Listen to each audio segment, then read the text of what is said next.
கயல். இன்னைக்கான கயலோட அப்கமிங் வீடியோஸ்ல என்ன இன்ட்ரெஸ்டிங் நடக்க போகுது அப்படின்னு தான் பார்க்க போறோம். ஸோ, இப்போ பார்த்தீங்கன்னாக்கா மொத்த ஃபேமிலியும் பார்த்தீங்கன்னா, விக்னேஷ் வருவாரா? இல்ல வேதவழி அத்தை வருவாங்களா? அப்படின்னு சொல்லிட்டு தான் எதிர்பார்த்துட்டு இருக்காங்க. நம்ம கயலும் இருந்துகிட்டு பார்த்தீங்கன்னாக்கா, விக்னேஷ் நீ வந்தே ஆகணும். ஸோ, கொஞ்சம் சென்டிமெண்டலா பேசிட்டு அழகா வந்து அங்கேருந்து வந்து வெளிய வந்துட்டாங்க. ஸோ, கண்டிப்பா விக்னேஷ் வந்து அங்க வரதான் போறாரு. என்ன எங்க வேதவழி தான் பார்த்தீங்கன்னாக்கா அந்த பையன் போக்கூடாது, போக்கூடாது அப்படின்னு சொல்லிட்டு என்னென்னவோ பண்ணிட்டுருக்காங்க. ஸோ பார்த்தீங்கன்னாக்கா, கடைசி நேரத்தில விக்னேஷ் ஃபோன் எடுக்கல அப்படின்றதுனால, பார்த்தீங்கன்னாக்கா, இங்க வேற வழிக்கு வந்து ஃபோன் அடிக்க ஆரம்பிச்சுட்டாங்க. "பாத்தியா வந்தீங்களா வழிக்கு?" அப்படின்ற மாரி வந்து பார்த்தீங்கன்னாக்கா, இங்க வேற வழியும் பார்த்தீங்கன்னாக்கா, ரொம்ப குஷாலா வந்து பார்த்தீங்கன்னாக்கா, "நமக்கு ஃபோன் பண்ணிட்டாங்களே" அப்படின்ற மாரி வந்து பார்த்தீங்கன்னாக்கா, அவங்களும் வந்து ஃபோன பார்த்துட்டு ஜாலியா வந்து உட்காந்துட்டுருக்காங்க. ஃபோன் எடுக்கணும். இப்ப தான் எடுக்கவே இல்லையே! அடுத்ததா வந்து வீட்டுக்கே வந்து வந்துட்டாய்ங்க. மொத்த ஃபேமிலியில இருக்கவங்களும்.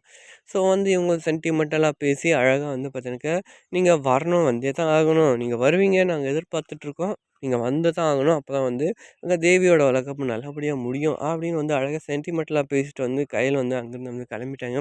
ஸோ நம்ம விக்னேஷும் வேற வழி இல்ல. அப்படியே மனசு மாரி ஜம்முன்னு வந்து கிளம்புறதுக்கு ரெடியா இருக்காரு. ஸோ அதுக்கப்புறம் தான் என்ன பிரச்சனை நடக்க போகுது அப்படின்றத அப்கமிங் வீடியோஸ்ல வந்து பார்க்கலாம். பாய்.